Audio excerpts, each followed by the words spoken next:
Bueno, buenas tardes a todos, bienvenidos nuevamente a este, bueno, podríamos decir mate jurídico que hacemos conjuntamente con la Asociación de Abogados de Berazategui, con quienes estamos en constante capacitación y que nos llevamos perfectamente bien, con Mirta Fraile, con Marcela Perrune, que está por ahí, así que encantados de tenerlos. Le voy a pasar la palabra para que salude. No sé si Mirta o Marcela van a dar un saludo a los colegas que se encuentran presentes y luego de eso presentamos a estos dos genios disertantes que tenemos el honor hoy de tener, y así nos vamos empapando un poco de esta nueva y controvertida ley de víctima. No sé quién va a hablar, Marce, Mirta, las escuchamos. Sí, me escuchan. ¿Qué tal? Tengan todos ustedes buenas tardes. Les damos la bienvenida a esta jornada que hemos dado en llamar Mate Jurídicos 2021. Esta jornada ha sido organizada conjuntamente con el Foro de Abogados de San Francisco Solano y, bueno, justamente el tema que se va a abordar son las consecuencias prácticas de la nueva ley de víctimas. Los expositores son el doctor José Luis Casariego y la doctora Mayra Villalba. El doctor José Luis Casariego es secretario del Instituto de Derecho Penal del Colegio de Abogados de Quilmes y partícipe en la comisión que presentó un informe a la legislatura bonaerense de parte de Colproba. La doctora Mayra Villalba es abogada, graduada en la Universidad de Buenos Aires, es ayudante en la materia Elementos de Derecho Penal y Procesal Penal de la cátedra de la doctora Mari Veloz, cursando actualmente la especialización en Derecho Penal en la Universidad de Buenos Aires.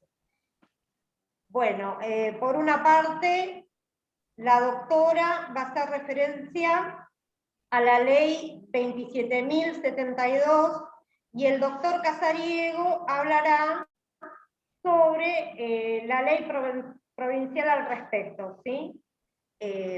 Pueden empezar con la charla. Gracias. Bueno, gracias Marcela. La verdad que les agradezco un montón que me hayan dado la posibilidad de poder hacer una exposición sobre esta ley. Yo voy a hablar más que nada del tránsito que tuvo que hacer la víctima para tener un lugar en el proceso penal y después alguna pequeña crítica sobre esta ley provincial. Ustedes saben de que yo particularmente estoy convencido que detrás de la participación de la víctima en el proceso penal hay un montón de mitos y de ignorancia en un montón de cuestiones que tienen que ver con esto, ¿no? Yo creo que el primer mito, la primera cuestión que tiene que ver con ignorar lo que realmente pasa con este tema, es decir, de que el fiscal es el representante natural de la víctima. A nadie se le ocurriría decir en materia civil el fiscal representa al actor o representa a la demandada, sencillamente porque el fiscal es el representante del Estado.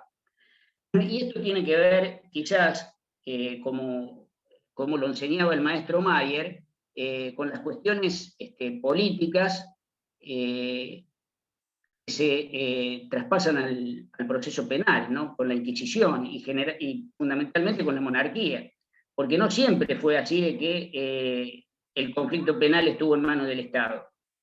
Por lo tanto, este es uno de los primeros mitos que hay, que el fiscal es el representante natural de la víctima. El fiscal es objetivo y tiene que aún peticionar en favor del imputado. Por lo tanto, no es el representante natural de la víctima. Después esto, que se produce una dicotomía entre seguridad y garantías. Yo lo digo esto porque realmente me ha pasado. El abogado de la víctima, un poco más, está visto como un gendarme, ¿no? Que representa la seguridad. Y a veces el defensor, quizás como la materialización de lo que es el Pacto de San José de Costa Rica. Y en realidad, la víctima necesita también de garantías. No hay una dicotomía entre garantías y seguridad. Pareciera ser que la seguridad va por un carril y las garantías van por el otro. Y yo siempre pongo como ejemplo el proceso civil o las cuestiones civiles. Cuando uno hace un contrato de locación, generalmente pide un garante para tener la seguridad de que va a cobrar el canon. Después, esto que se dice, la víctima va al proceso penal a buscar venganza. Yo nunca vi una estadística que demuestre que la víctima va al proceso penal a buscar venganza. No todas las víctimas van al proceso penal a buscar venganza. La víctima va al proceso penal a buscar resarcimiento económico. Todas estas cosas son las que están detrás de una vasta jurisprudencia que se ha ido gestando a lo largo de los años hasta llegar a la sanción de esta ley. Yo le voy a citar algunas cuestiones que tuve a nivel de la práctica profesional y algunas cosas que ha dicho la Corte a lo largo de la historia sobre esta cuestión de la víctima.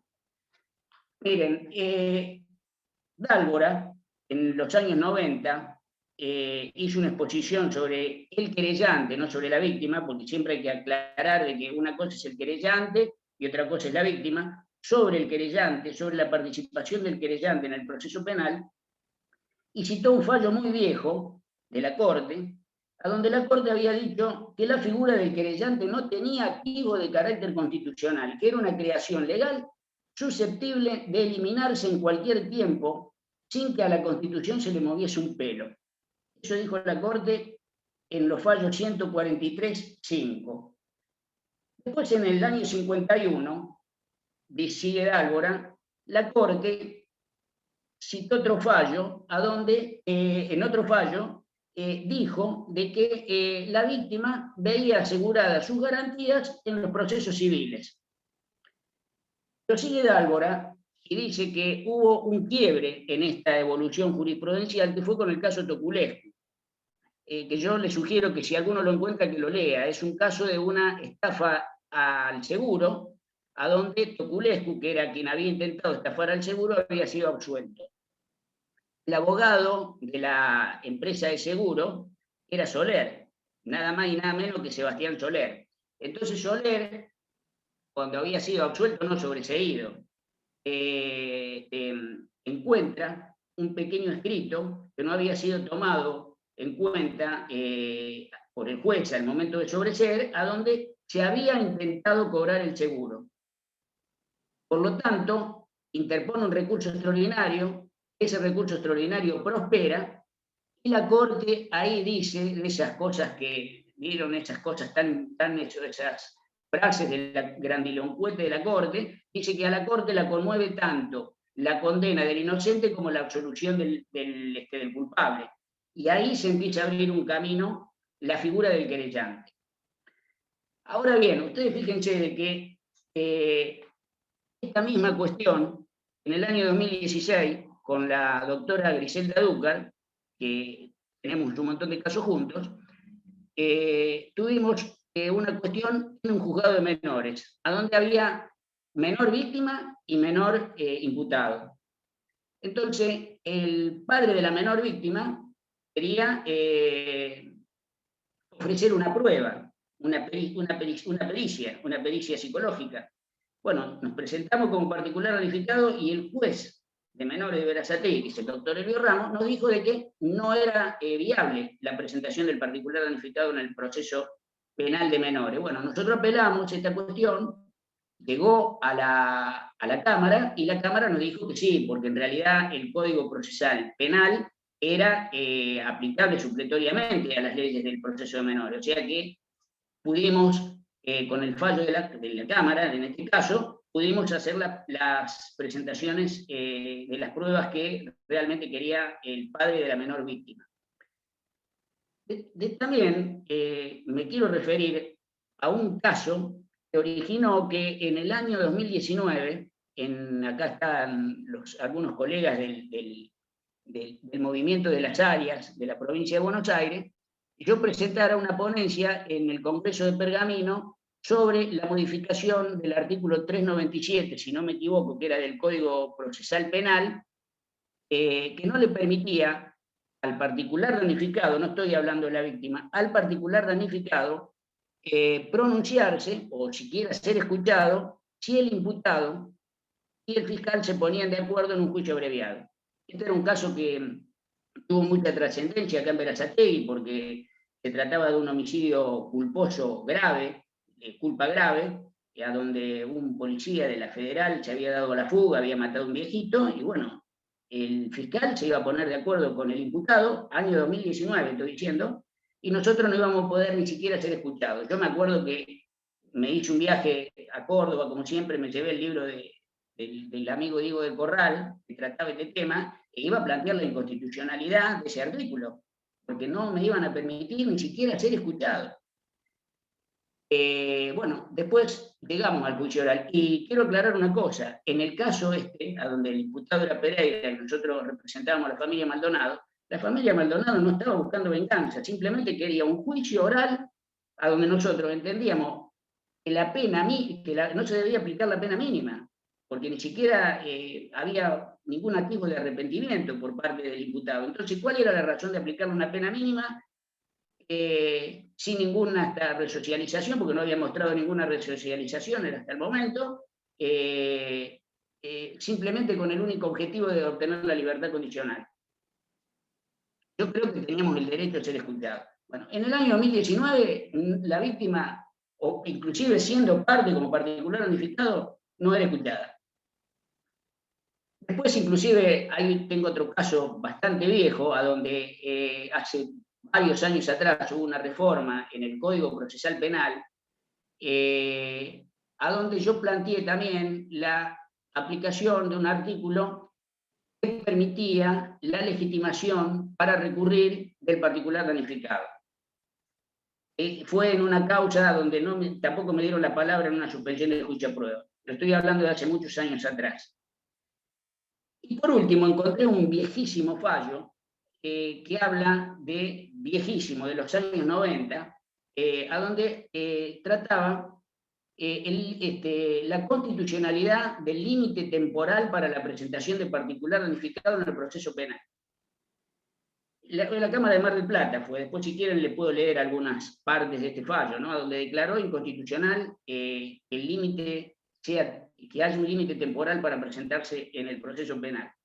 Ahora bien, con esto yo quiero decir que yo siempre tuve una posición favorable a la participación de la víctima en el proceso penal, lo que no implica que esté de acuerdo con la sanción de esta ley.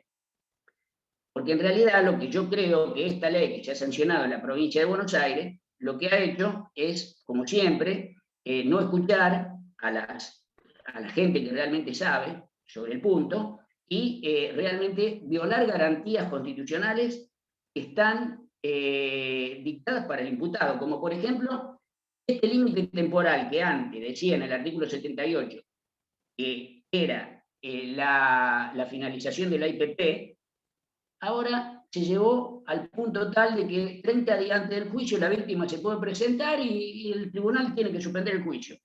Ahora, yo me imagino de que yo estoy defendiendo a un imputado, tengo todos los testigos notificados, todas las pruebas ya preparadas para ir al juicio oral, y viene el particular notificado y me dice, no, espere, señor, la víctima dice, no, 30 días antes del juicio, yo me voy a presentar y suspendan el juicio, tengo que suspender el juicio. Eso para mí es francamente inconstitucional, para mí.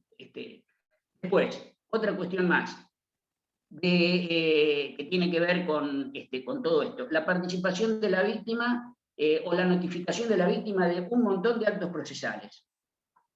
Yo creo que esto tiene que ser interpretado de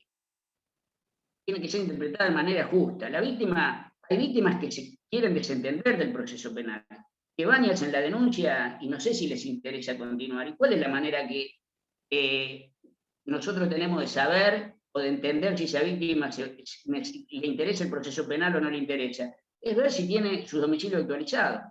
Yo siempre digo, espero que no venga un fiscal cuando yo tenga ya la suspensión del juicio a prueba, o estemos acordando un juicio abreviado, me diga, no, mire, vamos, o tenga una excarcelación, o un 168 bis, y me diga, no, espere porque no puedo notificar a la víctima.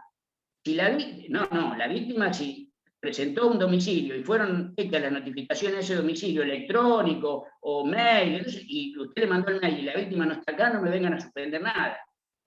Porque si no, está mostrando de que la víctima se desinteresa del proceso penal. Estos artículos que yo di, estas dos cuestiones, por ejemplo, esta del límite temporal, que me parece que es una barbaridad, que se suspende el juicio oral, como esta otra de notificar todo y que el fiscal venga y me diga, mire, vamos a suspender hasta que yo pueda localizar a la víctima, inclusive otras cosas más que ustedes pueden ir leyendo la ley y que obviamente que las podemos acá debatir y evacuar, porque esto es una especie de, como un mate jurídico, ¿no? Como lo llaman acá los colegas de Solano, es decir, que realmente nosotros empecemos a dilucidar qué es lo que está bien de la ley y qué es lo que debe ser interpretado, como por ejemplo la cuestión de la petición por parte de la víctima de medidas cautelares en el proceso penal. Yo no sé si la víctima puede pedir la prisión preventiva del imputado. Yo creo que no sería procedente que la pida. Pero acá dice que puede pedir medidas cautelares. Si puede pedir medidas cautelares, ahora la víctima puede pedir medidas cautelares, pero no puede pedir a nadie de que el imputado sea llamado a un artículo 308. Entonces, hay un montón de cuestiones que yo creo de que esta ley en el apuro político de sancionar una ley, en la provincia de Buenos Aires, de no escuchar a la gente que realmente tenía algo para aportar, como por ejemplo la comisión, el foro de Colproba, sancionaron esta ley simplemente para quedar bien y decir, bueno, tenemos una ley que se fue al otro extremo. Yo realmente creo esto. Yo siempre trabajé para que la víctima tenga un lugar en el proceso penal, pero no de esta manera, no sacrificando las garantías del imputado, como por ejemplo que otra de las cuestiones que es alarmante es que la víctima pueda decidir prestar declaración en el juicio sin que el imputado esté presente. Ahora, ustedes saben la importancia que tiene la declaración de una víctima, por ejemplo, de una víctima mayor de edad, en un juicio oral a donde se trate un caso de abuso deshonesto. Y yo que el imputado la esté escuchando es fundamental para mí, como defensor, porque el imputado me va a decir, doctor, pregunte esto, doctor miente, me va a decir el imputado, me va a tocar y me va a decir, doctor miente. Ahora, la víctima puede decir, no, el fiscal o el abogado de la víctima le puede decir, no, mirá, esto no te conviene, pedí que el imputado no esté. Y a mí me van a afectar y se me va a afectar gravemente el derecho de defensa del juicio, en esta cuestión también. Así como esto, hay un montón de cosas en esta ley que son no criticables, son para mí inconstitucionales, violatorias de la garantía de defensa del juicio. Y esto, a mi criterio, pasa porque el legislador, siempre apurado en la cuestión política, en la vivada política, en los intereses políticos, agarra el derecho penal, agarra el derecho procesal penal y sanciona leyes, como esta. Ahora, Mayra seguramente nos va a hablar de la ley nacional, de la ley nacional que se sancionó en el 2017, y que acá en la provincia, cuando a mí me tocó este caso que les compartía, de la culpa grave, y no estaba la ley provincial, los jueces de la Cámara, a final del año 2019 y a principio del 2020, en una sentencia, en el caso este de Pereira, un poco más, un poco menos, dijeron que esa ley acá en la provincia no se aplicaba, y por otro lado dijeron de que el proceso podía seguir tranquilo sin que, no la traje acá porque estoy en otro estudio, el proceso podía seguir tranquilo sin que nosotros con Dante Morini, que éramos los abogados de la víctima, presentados como particular damnificado, estemos presentes. Eso nos dijo la Cámara de Quilmes. Por lo tanto, a mí me parece que estos saltos que damos con la aplicación de las leyes, de pasar de no tener nada a pasar a tener algo que realmente se va al otro extremo, me parece que no le hace bien a nadie. Y esto yo me parece que tiene que ser el punto que nos debe llevar a reflexionar y a ver cuál es la mejor manera de que esta ley funcione en la provincia de Buenos Aires. Por último, quiero cerrar con esto, ¿no? Hay algo muy importante en esta ley que a mí sí me interesa tratar. Son en el artículo 2, me parece que habla, en el artículo 2, de las políticas que debe implementar el Estado en materia de la víctima. Sí, el artículo 2. Dice, establecer y promover políticas públicas tendiente a empoderar a las víctimas en el ejercicio efectivo de sus derechos. Primero que me parece la palabra empoderar, me parece que no va, y no existe un empoderamiento de nadie en el proceso penal es un proceso de parte, tiene que estar en la igualdad, no hay empoderamiento de uno sobre el otro. Eso por un lado. Y por otra cuestión de las políticas públicas, me parece que ya tendría que estar en vigencia, dejar de aplicarse esto de entregarle a la víctima cuando van los derechos de la papeleta con el artículo 83 y hacer un pequeño folleto, ¿no?, explicándole a la víctima cuál es el fin del proceso penal. No es decir mucho, ¿no? El fin del proceso penal, ¿cuál es? Es que el imputado no va a la acción de la justicia para que... Es decir, hay que hablar con la víctima y explicarle este tipo de cosas. Explicarle que el proceso, cuál es el fin del derecho penal, inclusive que la pena, la ejecución, por las dudas que crean de que alguna víctima crea que va a venir a lograr un resarcimiento. Explicarle todas esas cosas, y ya no más entregarle el artículo 83.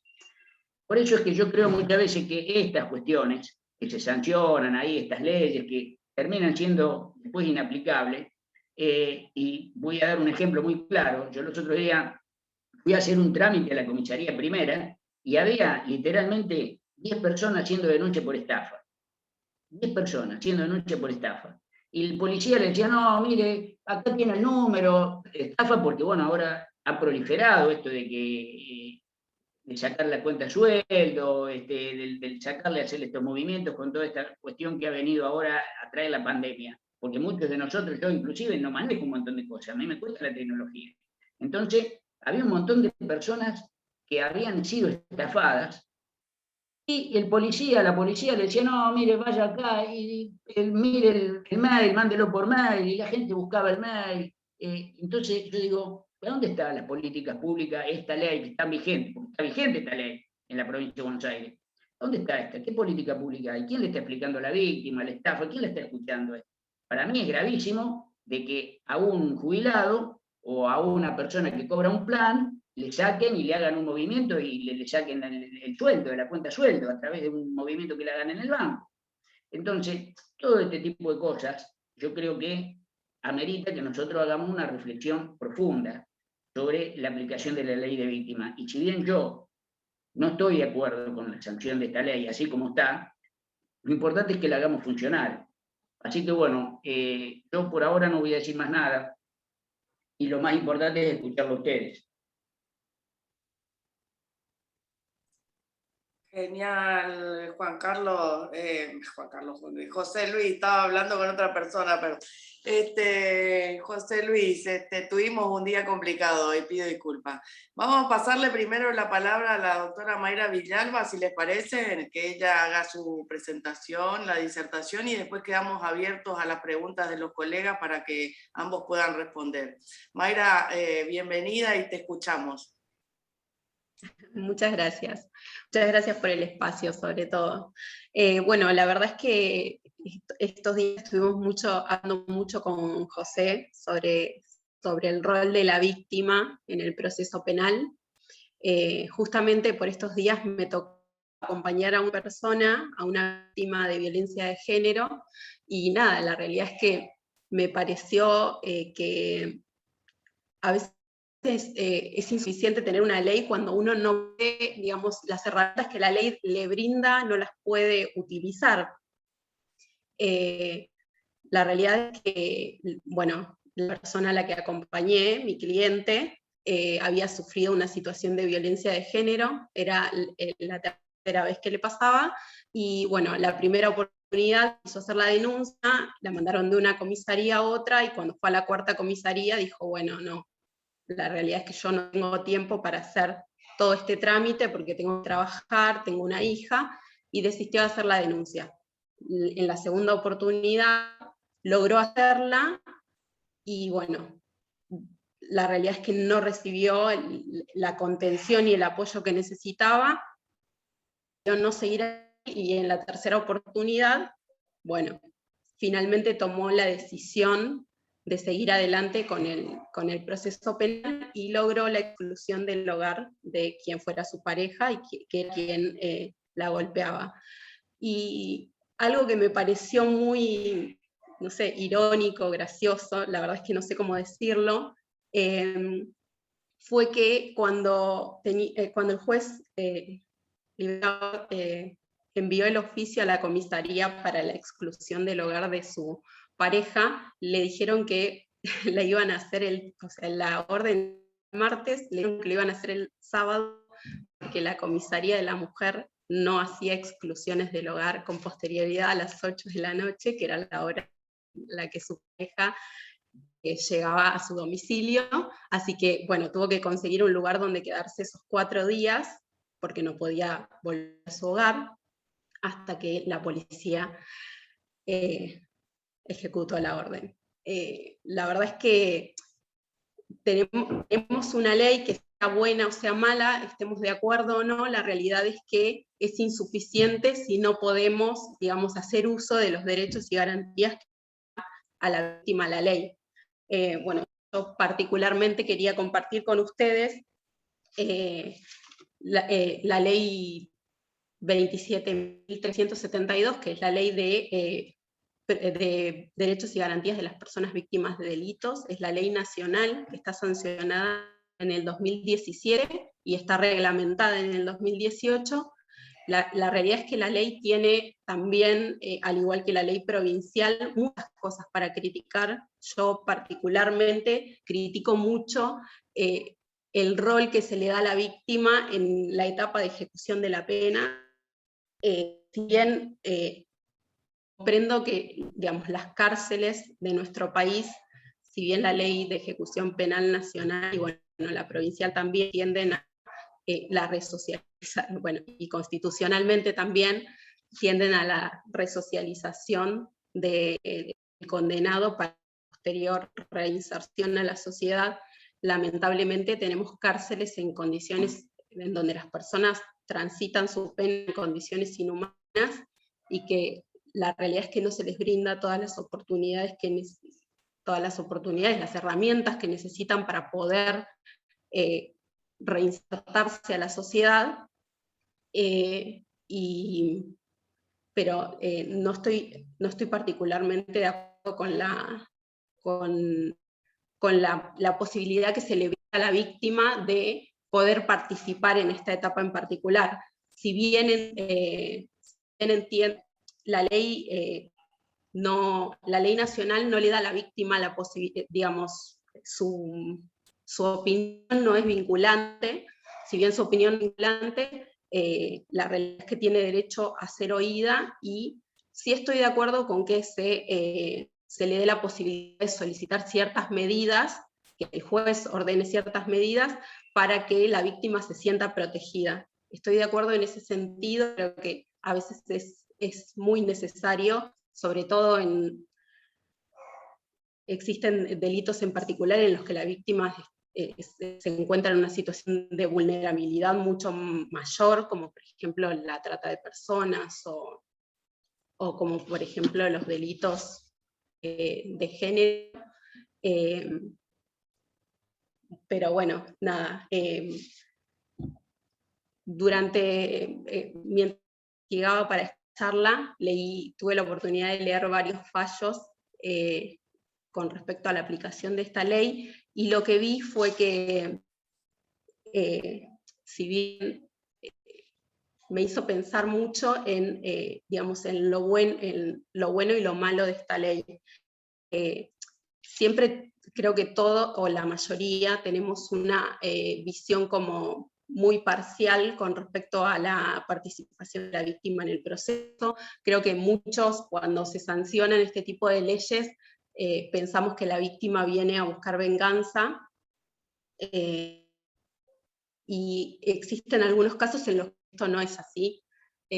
Justo cuando estaba leyendo, leí un fallo sobre una mujer que era víctima de violencia de género, y su pareja y padre de su hija había sido condenado a 2 años en suspenso y el juez había establecido ciertas pautas que tenía que cumplir, y cuando tuvo que decidir y imponía una restricción de acercamiento, decidió no hacerlo. En ese momento, quien fuera la víctima, al momento de reunirse con el juez, había solicitado que no se le conceda una orden de restricción porque ella estaba sola y su hija quería ver a su padre y ella no quería negarle ese derecho, y la única persona que podía acercársela a su padre, las visitas, era ella. Nada, la realidad es que me pareció muy interesante en el sentido de que se escucha a la víctima, digamos, cuál es la necesidad que tiene, qué es lo que necesita. Bueno, en el caso, claramente una medida de este tipo hubiera perjudicado mucho la vida tanto de la madre como de la menor, de la madre, que tiene que buscar a alguien que la apoye y que pueda ayudar a que su hija se acerque al padre, y bueno, a la menor en el sentido de que si la madre no lo conseguía, digamos, sería difícil mantener el contacto padre-hija. Bueno, creo que esta ley tiene muchas cosas para destacar. Creo que si se implementara como se sancionó, podríamos lograr muy buenos resultados. Lo que yo veo es que está bien, esta es una ley nacional y no aplica específicamente a la provincia de Buenos Aires, pero creo que sí, en muchos puntos son similares la ley provincial y la ley nacional, y que si pudiéramos implementar estos derechos y garantías que se le otorgan a las víctimas, tal vez podríamos obtener buenos resultados, como por ejemplo con la ley de intervención. La ley nacional establece como 3 enfoques que son muy importantes en cuanto a la atención de la víctima. La víctima deja de tener dejamos de tener un enfoque tutelar en el que reemplazamos y tomamos las decisiones por la víctima y pasamos a un enfoque de derechos. La persona pasa a ser un sujeto de derecho que lo que necesita no es que alguien decida por ella, sino que necesita acompañamiento, necesita apoyo y necesita contención. La ley nacional tiene como un concepto de víctima muy amplio, no tan amplio como el de la ley provincial, que no solo contempla a la víctima directa e indirecta como la ley nacional, que contempla también a la víctima colectiva o difusa. Pero bueno, digamos, la ley nacional contempla no solamente a la persona que está ofendida directamente por el delito, sino también a todas aquellas personas que, digamos, indirectamente hayan sido, sus derechos hayan sido menoscabados, como por ejemplo el cónyuge o conviviente de la víctima, o padres, hermanos. Tiene este concepto muy amplio y también hace mucho foco en la importancia de establecer frente a qué tipo de víctima estamos y cuáles son las necesidades de esa víctima. Plantea la existencia de distintos tipos de víctimas que corren distintos tipos de riesgos y que también necesitan distintos tipos de contención y de apoyo. Creo que esto es algo muy importante, realizar un diagnóstico de frente a qué tipo de víctima estamos es muy importante para saber cómo podemos llevar adelante, cómo podemos brindarle el asesoramiento que necesita. Creo que esto es algo para destacar de la ley, pero como hablamos, como lo dijo recién José Luis, la realidad es que falta mucho, que son leyes que se aprobaron sin haber contemplado su totalidad, son leyes que realmente en momentos en los que hay conflictos sociales muy grandes, que se debaten a contrarreloj y que, bueno, tienen todos estos tipos de inconvenientes que que después uno los verifica sobre la marcha, pero bueno, lo importante es encontrar una solución. Al igual que José Luis, yo estoy totalmente de acuerdo con la participación de la víctima en el proceso, no así en todas sus etapas, pero creo que es muy importante destacar el rol que tiene. O sea, durante muchos años la víctima tuvo un rol secundario y ahora pasó a tener un rol más protagónico, pero creo que todavía hay mucho para debatir, hay muchas cosas que podemos cambiar, y creo que también podemos sacar lo bueno de la ley e implementarlo, y creo que es algo que no se está haciendo.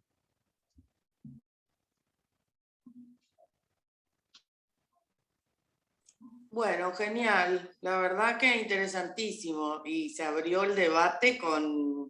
Yo miro las caras de todo y sobre todo la mía, y es de asombro porque los que hacemos penal sabemos que bueno, que hay situaciones en que se puede y no se puede debatir sobre ciertos temas porque tocamos fibras muy íntimas de las personas respecto a distintas posiciones ideológicas que, bueno, cada uno tiene que respetar el pensamiento de los demás, y yo soy una de las que por ahí hago la pregunta como para que explote todo el auditorio, como siempre, y decir, ¿qué pasa con la que no es víctima, con la que inventa, con la que prepara una causa penal? Porque también hablamos y escuché recién del empoderamiento de la víctima, ¿no? Ese empoderamiento es peligrosísimo, como decía José Luis, y lo dijiste vos también, Mayra, porque lleva a este tipo de cuestiones de, bueno, yo tengo el poder y lo puedo hacer. No estamos hablando de la víctima que sufre, sino estamos hablando de la persona que podría tomar esto como, no sé si decir una revancha o una guerra o como quieran llamarlo, pero está sucediendo también esto. Y esto también debería prever la ley de víctimas, me parece a mí. Y ahí les tiro para que se empiecen a insultarme.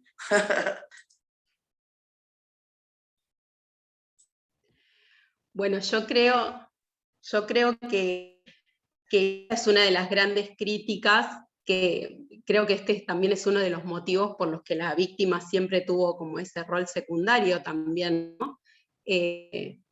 Sinceramente, creo que es una pregunta muy interesante que se puede debatir un montón. No sé si una vez vamos a tener una respuesta para esa pregunta.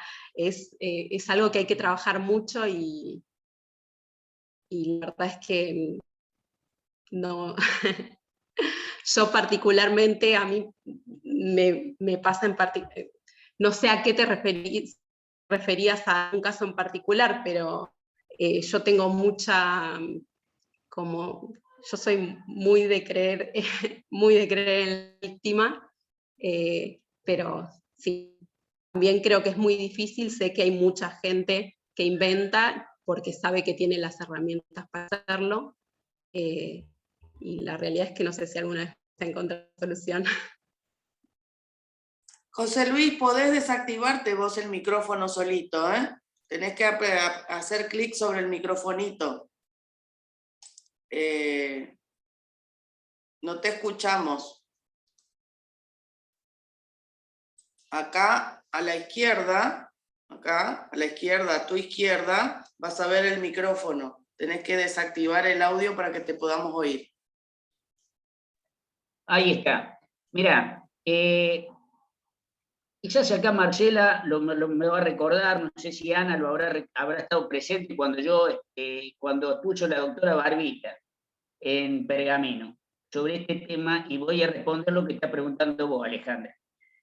En Pergamino, la doctora Barbita hizo una exposición, no la voy a olvidar, que la tituló Avances y retrocesos en la ley de víctima, y trató esa ley que está tratando Mayra.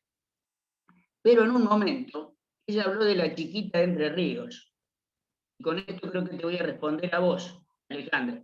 La chiquita de Entre Ríos. Entonces, yo le hice una pregunta, si realmente se estaba refiriendo a la chica que había asesinado al novio, que no me acuerdo el nombre que tiene ahora, en Entre Ríos, con la pistola del padre. Y yo en ese momento le dije que no iba a permitir de que ella sentara y pusiera como víctima a una mujer que había estado condenada, ya estaba con un doble conforme, que la sentara en el mismo lugar y al lado, por ejemplo, que yo en ese momento había intervenido mucho en un caso en Catamarca, de Lu Villafañe, que no lo voy a comentar, pero ese sí fue un caso de una chica similar al que pasó hace muchos años atrás, en la década de los 90, de violación, y que la chica terminó suicidándose. Una niña que terminó suicidándose luego de haber sido violada, y ninguna de los organismos de Catamarca había intervenido. Y más, la madre la había llevado al médico, el médico no la había atendido, la chica terminó suicidando. Esa sí era una víctima de violencia de género, inclusive había sido abusada por el abuelo. Se suicidó la niña en Catamarca, Lu Villafañe. Y eso originó, y la madre nunca fue a buscar venganza a la justicia. Terminó originando que se modifique una ley en Catamarca, porque Catamarca no tenía una ley de menores, y logramos a través de ese caso de que, quizás en Catamarca no lo van a reconocer, pero logramos junto con los colegas acá del Instituto de Derecho Penal de Quilmes, que llevamos firmas y todo, logramos que el Congreso trate una ley de menores. O sea que, fíjense la importancia de una víctima en un proceso penal, que logramos que se cambie una ley. A lo que yo voy es que seguramente, y lo voy a decir con todas las letras, el movimiento de género, el feminismo, el empoderamiento de la mujer, ha llevado a estos despasajes, a que una profesional como la doctora Barbita siente en una mesa y diga, en la misma mesa, a Lu Villafañe y a la chica de Entre Ríos que mató al novio. Y ella en ese momento dijo que era una víctima, porque era una víctima del sistema, porque no era una víctima del proceso, no, era una víctima del sistema, porque si hubiese sido, yo recuerdo todo lo que dijo la doctora Barbita, una docente, ayudante, docente no, es titular de cátedra, no sé si no era titular de cátedra o profesora adjunta en la Universidad de Buenos Aires, dijo que era una víctima, pero porque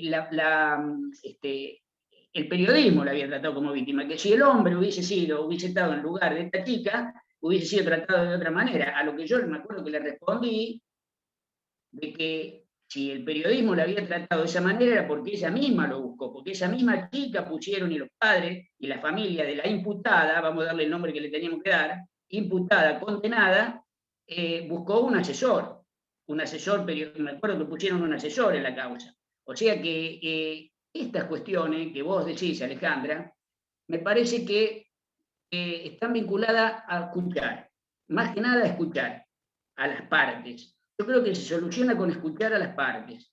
Cuando uno empieza a escuchar a las partes se da cuenta enseguida, pero para esto significa trabajar, significa sentarse con la parte, cosa que se hace muy poco los fiscales a esto. Por eso es importante que sea una cuestión interdisciplinaria y que nos tomemos el tiempo de escuchar y asesorar y explicarle a las víctimas y a los imputados cuáles son sus derechos y cuáles son sus garantías.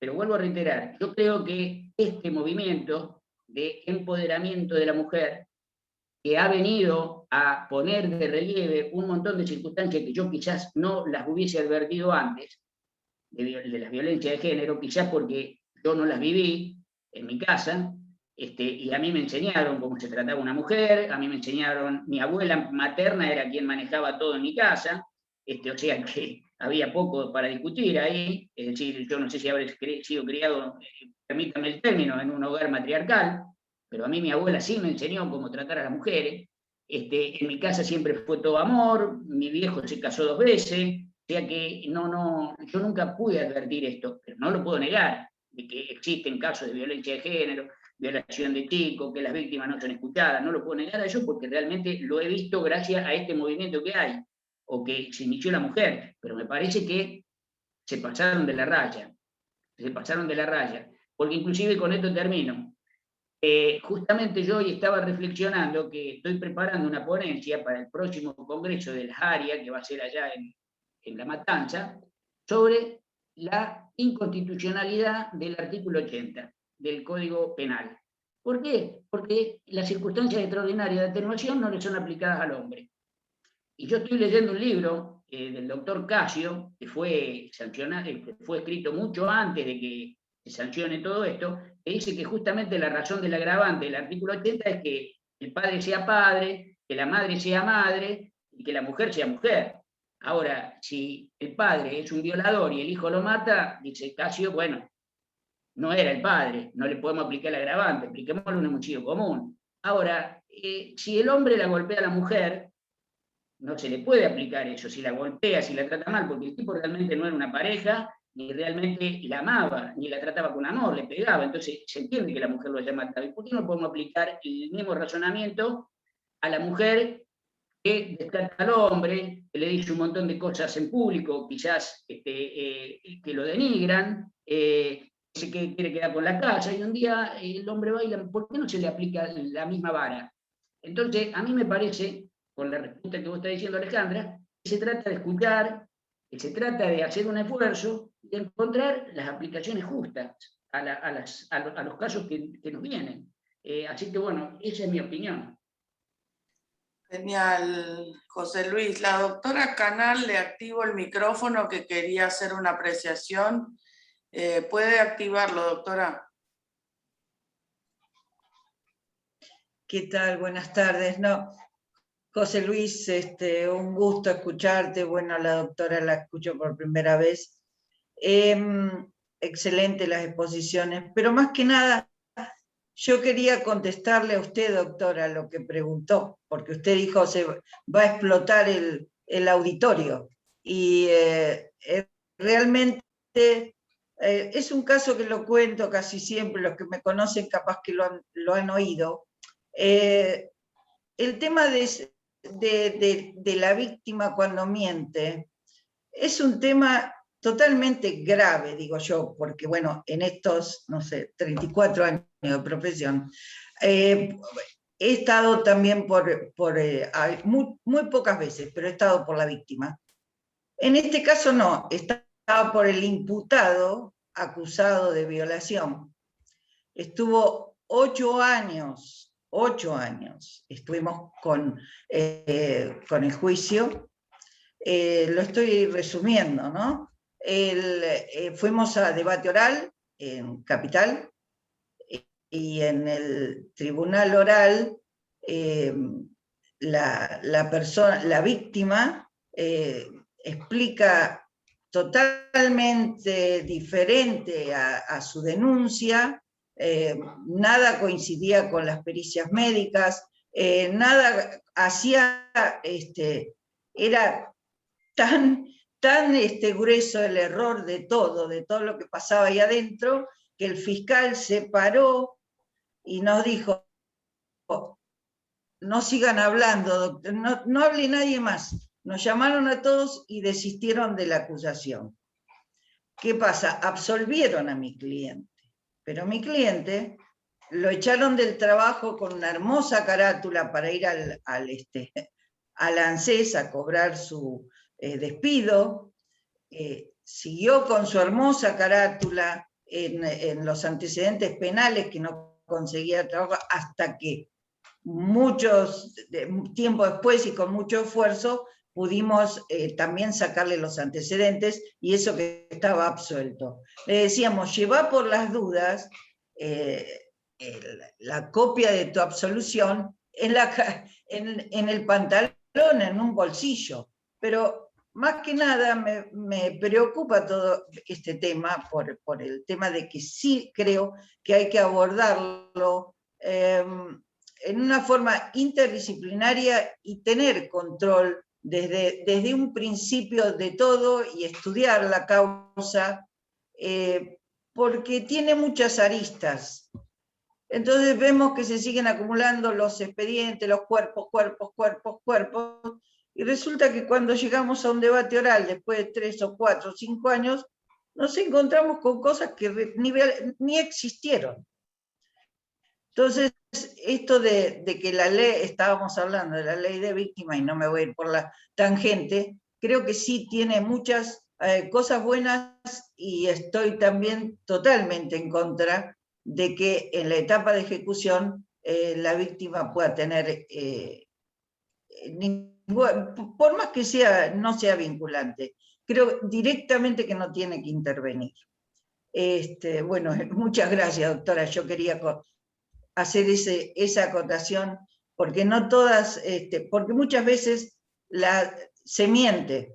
Y otra cosa que le quería comentar a José Luis, que no creo que todas las víctimas vayan por la cuestión económica, ni tampoco por venganza. Muchas víctimas van por justicia, y el solamente de poder enterrar a sus familiares que descansen en paz. Nada más. Genial, doctora. Estamos completamente de acuerdo. Yo también creo que tiene que haber un equipo interdisciplinario. El tema del equipo interdisciplinario es que muchas son mujeres, y entonces ya el estigma de víctima ya lo tienen, ¿no? Solamente se escucha o se lee, como usted dijo, la carátula, y con eso ya tenemos una predisposición totalmente negativa a que esto ocurrió.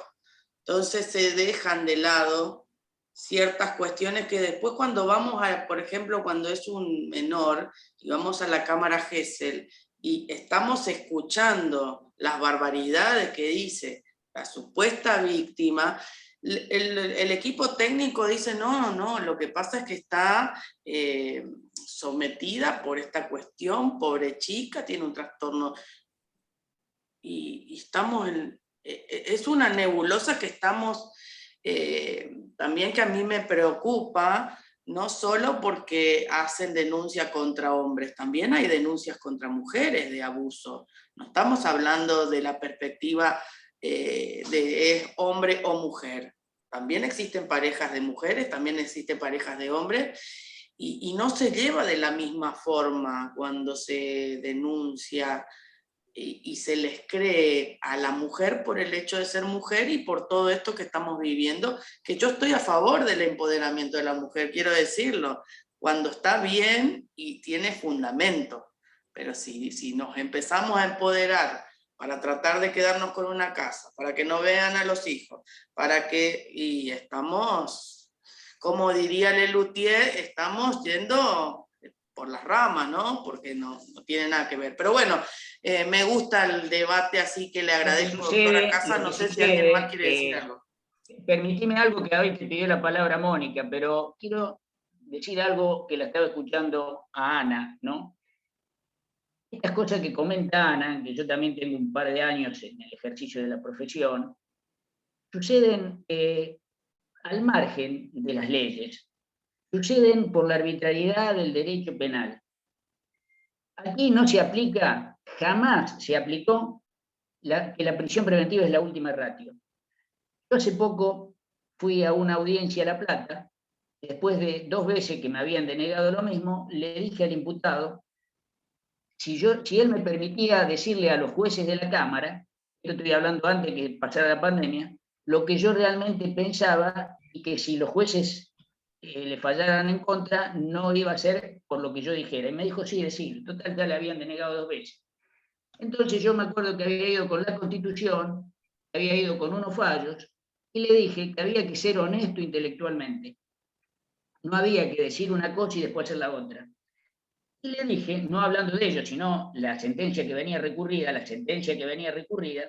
del juez garante, que ninguno de los que estábamos ahí, si nos hubiésemos presentado en un claustro universitario, íbamos a decir lo que decía esa sentencia. Íbamos a decir que la prisión preventiva es la última ratio, íbamos a hablar del Pacto de San José de Costa Rica, íbamos a hablar de que únicamente habíamos que tener en cuenta los peligros procesales, que la pena en expectativa, íbamos a hablar de la evolución que hubo con la pena en expectativa y todo eso. Pero en ese caso, ellos habían aplicado todo lo contrario de lo que hubiesen enseñado en un claustro universitario. Bueno, mientras yo iba hablando, había uno que se quería levantar y uno de los jueces me quería tirar con algo, cuando yo me iba escuchando lo que yo le iba diciendo. Y le terminé diciendo, me acuerdo, de que esa cuestión de honestidad intelectual yo la había aprendido de Aníbal Ibarra. Porque Aníbal Ibarra, antes de ser político, fue un fiscal federal. Y un fiscal federal que un día renunció a su puesto porque el expresidente Menem, en su momento, sacó un decreto y le ordenó a los fiscales que pidieran la absolución de los militares, que indultaran a los militares, a todos los militares. Y había militares que no tenían sentencia firme en ese momento, que eran procesados. Entonces Ibarra vino y dijo, el indulto es a la condena, es a los que están condenados, no a los procesados. Y yo vengo, no me voy a olvidar jamás, eso habré tenido 20 y pico de años en la UBA, bueno, si yo vengo, hijo, y les explico una cosa acá, y les digo cuál es el andamiaje constitucional y legal del indulto, y que el indulto no procede a los procesados, y que no procede de esta manera, es casi una amnistía, después no puedo ir a hacer otra como funcionario. Y renunció. Y dijo, y hago esto porque soy honesto intelectualmente. Entonces yo creo que estas cosas que cuenta Ana pasan porque los jueces no son honestos intelectualmente. Los mismos jueces que seguramente se sientan en un tribunal y dictan sentencia, son los mismos que al otro día van a la facultad y dicen una cosa totalmente distinta a la que dicen en la sentencia. Entonces, yo se los digo, porque ya se los digo, me falta poco para jubilarme, no tengo miedo a lo que vayan a pensar, les digo que son fariseos del derecho. Los que me conocen saben que yo tengo una posición naturalista del derecho. Yo creo en el derecho natural y creo que cualquiera que haga un pequeño esfuerzo puede ver y discernir de lo que está bien y lo que está mal. No es muy difícil saber lo que está bien, porque creo que la justicia anida en el corazón de los hombres. Entonces, y muchas veces digo, prefiero a que muchas veces cuando digo estas cosas me traten como un idealista del derecho natural y me pregunten ¿y dónde está el derecho natural? Prefiero a que me traten de esa manera y no a decir de que yo tengo 2 bibliotecas para resolver un mismo caso, que es lo que dicen los positivistas, porque los positivistas cuando quieren resolver un caso, si quieren resolver a favor de uno, agarran la mitad, y si quieren resolver a favor del otro, agarran la otra mitad. Y yo creo que eso no es justo. Entonces, si los jueces, como el caso que contó Ana María, hacen un esfuerzo, dictan las cosas que tienen que dictar, toman en consideración lo que realmente es el derecho penal y el estigma que tan bien explicó Ana María, porque eso es un estigma que no se saca más ese tipo de la cabeza, por más que lo absuelvan, y es más, después si hace un juicio de daño, un juicio de una reparación civil, no sé los años que va a estar para que le hagan una reparación civil el Estado, por ese error que cometió. Así que yo creo que esto no depende de las leyes, sino depende de los operadores, de los jueces, de los abogados. Yo trato de cumplir lo mío. Así, yo si viene una víctima y me viene con el tema de la venganza y todo eso, le digo que el derecho penal no es para eso. Así que bueno, yo quería decir eso y disculpame que me haya extendido. No hay problema. Le damos la palabra a Mónica. Moni, bienvenida. Gusto tenerte. Gracias. Disculpen que llegué tarde. Mira, yo quería agregar algo respecto de lo que dijo Anita, que tanto la quiero, tan buena es, y respecto de lo que se está hablando, que lamentablemente la ley de víctimas no habla o habla muy poco de los niños víctimas, pero no los niños víctimas de violaciones y demás. Los niños víctimas de acusaciones, de abuso, de tocamientos y demás. Y les explico, yo tuve un caso que fue muy largo, muy triste acá en Quilmes y muy grave. Primero manejado muy mal por los 3 jueces de familia, porque ninguno se quería involucrar, y muy mal por el juez de responsabilidad penal juvenil. El caso en síntesis es una mujer que se separó del marido, tienen un hijo. Este nene tenía 5 años. Pasaron 2 o 3 años, se habían separado cuando tenía 2. Cuando tenía 5 años, ya ambos padres estaban con parejas. La pareja de mi cliente tenía 2 niños, uno de 11 que era autista, tenía el síndrome de Harvard, bueno, no me acuerdo bien el nombre del síndrome, y una nena de 8. La madre de este nene de 5 años como no podía acusar al padre de abusar del niño, porque el padre era excelente, no tuvo mejor idea que acusar al hijo de la pareja del padre. ¿Y qué pasa? El chico era autista, pero jugaban, viste, esa verdad consecuencias, ya te toco la pierna, te toco la cola, te toco la cabeza, pero juegos, no desnudos, ni nada por el estilo. Bueno, la mujer está totalmente loca, hizo una denuncia brutal. Bueno, ni les cuento en familia, al padre le negaron todos los derechos, a los chicos los denunció el que hace el defensor juvenil. Lo absuelve, ¿por qué? Porque es inimputable, primero porque tiene 11 años y después porque tiene esta enfermedad. Pero ¿qué hicieron? Armaron un expediente y el expediente llevaba el apellido del nene, el nombre y otra, que era la hermanita de 8. Como no sabían qué hacer porque hacía poco que estaba este fuero de responsabilidad penal juvenil, hubo que hacer una cámara Gesell para descartar. ¿Qué pasó? Llevaban el expediente a mayores con el nombre del chico de 11 años, el nombre completo. Por supuesto, llegué hasta La Plata, hablé con mirá, la estúpida, porque después resultó una estúpida, la doctora Falvo, denuncié a todos los jueces de familia, nadie me dio pelota. Conclusión, el chico en la cámara Gesell, pusimos perito de parte, era gente de plata, así que no había problemas de eso. El chico de ninguna manera contó, sí, jugábamos, pero qué sé yo, me tocaba la cola arriba del pantalón, o nos tocábamos la cabeza, hizo todos los dibujos, no había habido ningún abuso, nada, una locura de la madre. ¿Qué pasó con la mamá del chiquito? Me dice, yo no quiero solamente que lo absuelvan por inimputable, yo quiero que haya un proceso, que alguien diga que mi hijo fue inocente, no que quedó sin juzgamiento por inimputable.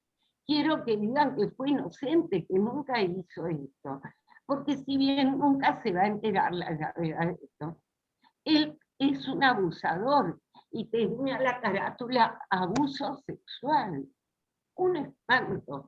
Por eso te digo que la ley de víctimas también ahí falla, porque este niño...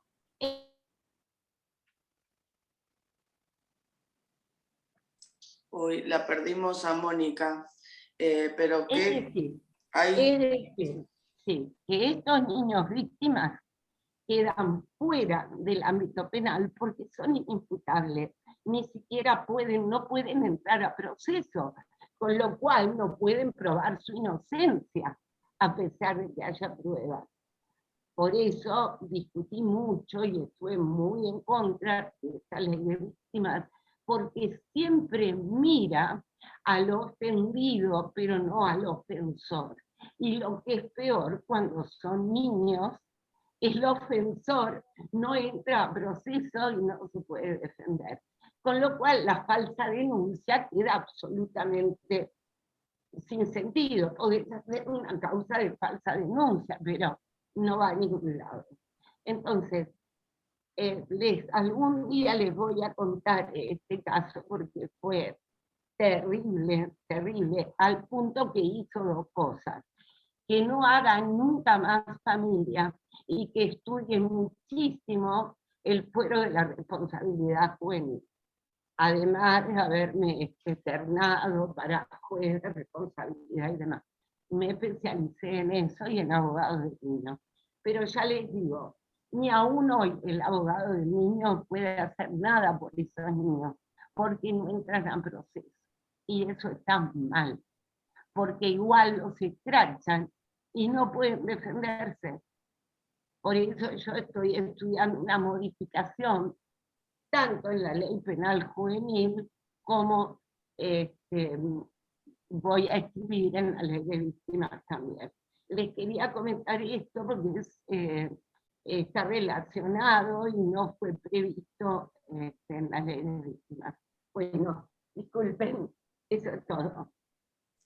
Genial, como siempre, Mónica, sí, la verdad que tenés razón también en ese tema, porque yo creo que tenemos leyes fabulosas en la República Argentina en tema de redacción, no sé si en el tema de la aplicación muchas veces, ¿no? Pero tenemos leyes que fueron copiadas en todo el mundo y por qué en otro lugar funcionan y acá... es una cosa que tenemos que estar constantemente inventando los abogados qué hacer para poder defender a este tipo de personas que no entran en ningún lado. Y es un desgaste no solo físico, sino emocional e intelectual de todos nosotros tratando de llegar o remando, como decimos, en dulce de leche repostero, chicos, porque no vamos a ningún lado. Es una cosa que... La Bueno, justicia vos sabés que lo que independiente. vos estás diciendo, Alejandra, lo que vos estás diciendo, fue respondido por Nino. Nino, viste, yo la verdad que me gusta leer a Nino y siento una cierta admiración por lo que dice Nino. Nino escribió hace muchos años atrás un libro que se llama Un país al margen de la ley. O sea que, y lo que dice Nino, ¿qué es lo que pasa? Que nosotros vivimos al margen de la ley, no es algo... una de las cosas que dice es que cuando hace toda esa explicación, hablando de esa explicación jurídica, sociológica, filosófica, dice que una de las razones es que el puerto de Buenos Aires era el puerto ilegal en el Virreinato del Río de la Plata, porque el puerto por el cual era legal era el Perú, me parece. Pero entonces dice acá, dice, nacimos en la ilegalidad, porque todas las cosas entraban por izquierda acá. Esa es una de las razones quizás sociológica, histórica que da. Vos estás diciendo, ¿qué pasa? Que la ley no se cumple. Bueno, ahí está, un país al margen de la ley. Yo dije, recién acabo de decir que los jueces no aplican la última ratio del derecho penal. Y es más, el derecho penal es realmente última ratio. Yo veo infinidades de causas a donde ni siquiera tienen en cuenta las normas del derecho civil para hacer una imputación. Hace poco tuve una causa que está imputada por encubrimiento, a donde la única prueba que hay en contra del imputado es que la víctima dijo, ese destornillador es mío, una cosa mueble. ¿Cómo se prueba la posesión de las cosas muebles?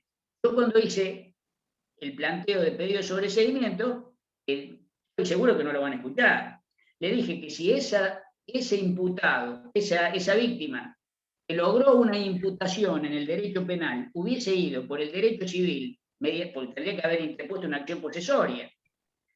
Si él va y dice, mire, ese destornillador es mío y no acompaña ninguna prueba más, como dijo en el derecho penal, esa causa es archivada in limine, es desestimada in limine por un juez civil. Ahora, esa misma cuestión es imputada en un juicio penal. Le devuelven el destornillador a la víctima y al imputado lo imputan por encubrimiento.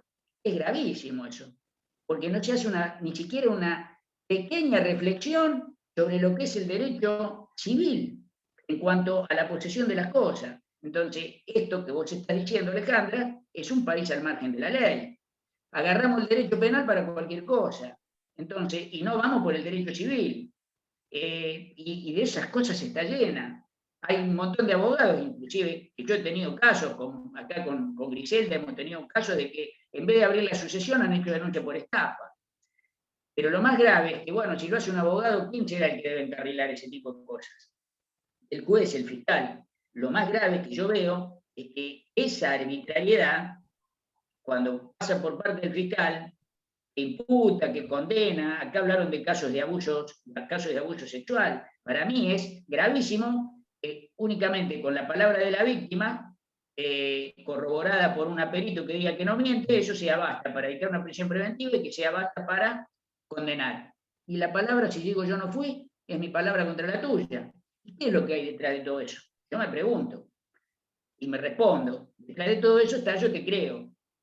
Algo que nació en algún lugar con vínculo en esta cuestión de la violencia de género y que se fue al otro extremo. Entonces, te creo, yo te creo, te creo.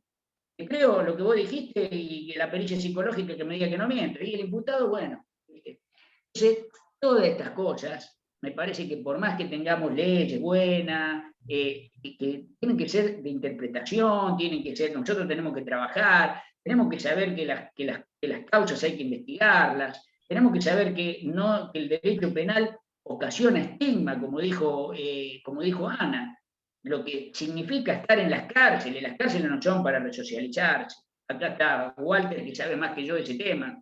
Las cárceles no tienen nada que ver con el principio de resocialización. En las cárceles violan a los detenidos, en las cárceles está lleno de motines, en las cárceles matan, en las cárceles le pegan a la gente, lo que menos hace, le enseñan vienen las personas bien resocializadas. Entonces, estas cosas tienen que ser puestas de manifiesto y tienen que ser escuchadas por los jueces, y también inclusive amerita de que los periodistas sean responsables en este tipo de cosas y que no se salga a pedir cárcel para cualquiera, y que se eche la mano al derecho penal por cualquier cosa. Y con esto termino, y quizás no tiene que ver con la ley de víctimas, pero yo siempre traigo a colación el caso, lo de Bloomberg. Hace poco, hace un par de años atrás, tuve un caso sobre una aportación de armas. Y me acuerdo que me fui a estudiar el origen de cómo ese delito, cuando se sancionó el Código Penal, era una línea cortita, que todos lo entendían, lo que era una portación de armas, lo que era una tenencia de armas, todos lo entendían, una línea, cortito como tiene que ser el derecho penal. Vino Bloomberg y tiene una página, ese artículo, el 189, una página tiene. ¿Quién puede llegar a entender esa ley penal? ¿Y por qué fue eso? Eso fue porque realmente la injusticia, no, eso fue una cuestión política, fue Bloomberg, que quería ser no sé qué diputado, senador, y agarraron el Código Penal, no, vamos a agarrar el Código Penal, agarraron el Código Penal y sancionaron una página ahí. Y eso, discúlpenme, yo siempre digo las cosas como las siento, a mí me gusta el fútbol, digo que eso se hace fulbito para la tribuna, porque vamos perdiendo 5-0, pero entonces con eso tiran un caño y la hinchada aplaude, pero vamos perdiendo 5-0, porque en realidad, con la inseguridad que hay, tanto inseguridad, y estoy hablando de los imputados también, porque cuando a mí me lleva una persona y la presento, a mí me ha pasado que he llevado a los estrados a presentarse a un acusado de violación, y al otro día lo violaron adentro de la cárcel, les puedo asegurar. Al otro día lo violaron, tuve que presentar un habeas corpus por agravamiento en las condiciones de detención.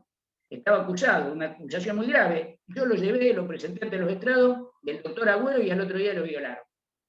En la cárcel.